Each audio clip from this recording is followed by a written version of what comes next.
So what a great technique the dividing out technique is. If we do direct substitution, we get 0 over 0. Try to factor, cancel, and then use direct substitution into the surviving function. Another technique is the rationalization technique, or the rationalizing technique. Another way to find the limits of some functions is to first rationalize the numerator of the function. This is called the rationalizing technique. Recall that rationalizing the numerator means that you're going to multiply both the numerator and the denominator by the conjugate of the numerator. For example, the conjugate of square root of x plus 4 is square root of x minus 4. For example, let's find the limit of the rational function. Why? Because it's got a fraction. I have p of x over q of x of the square root of x plus 1, all minus 1, all over x. Well, the first thing I'm going to try is direct substitution. That gives me 0 plus 1 square root minus 1 over 0, which unfortunately gives me the IF, the indeterminate form. So I know I've got a hole. Maybe the dividing out technique is going to work, but I've got a radical there, which is screaming for me to use the rationalization technique. So I'm going to take the limit of this function as x approaches 0 of x plus 1 all minus 1 divided by x.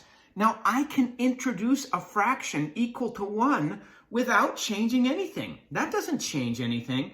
So the choice of 1, or the flavor of 1 that I'm going to use, is the square root of x plus 1 over the square root of x plus 1 plus 1. Now, when I multiply these, notice what I've introduced in the numerator is a conjugate. And we know what's beautiful about conjugates is the oi of FOIL. That's those middle two terms. They cancel out. So really, all I have to worry about in the numerator is the first and last.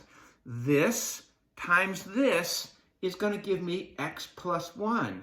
And last, this times this is going to give me minus 1 over x times the square root of x plus 1 plus 1. Notice in the denominator, I kept this as multiplication. Why? Because I want to cancel, and the only way I can cancel is across the operation of multiplication. Let's look at this closely now in the numerator.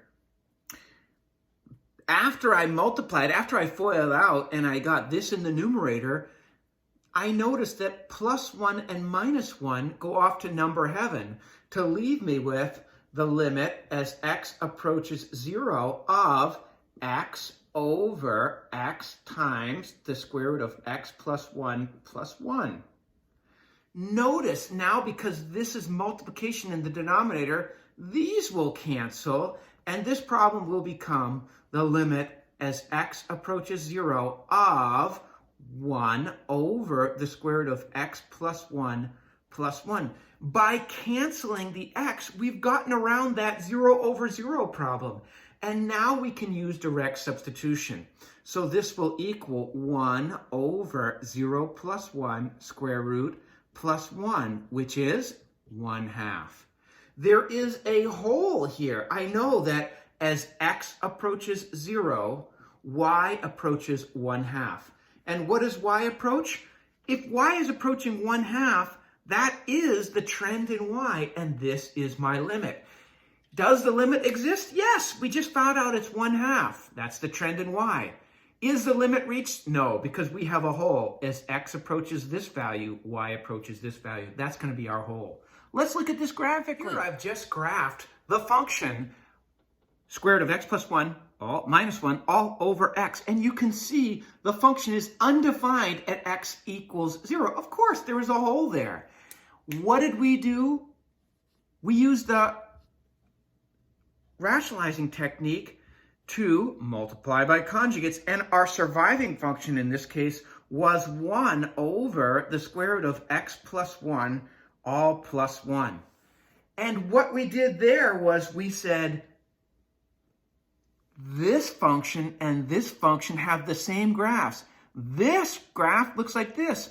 This graph is filled in right there. So that allowed us to find the limit of this function using this function. That's why that direct substitution worked. But the graphs of these two functions are nearly identical. Don't believe me? Get out your graphing calculator and graph them both, and you'll see, graph them one on top of each other, and the only difference will be at that point.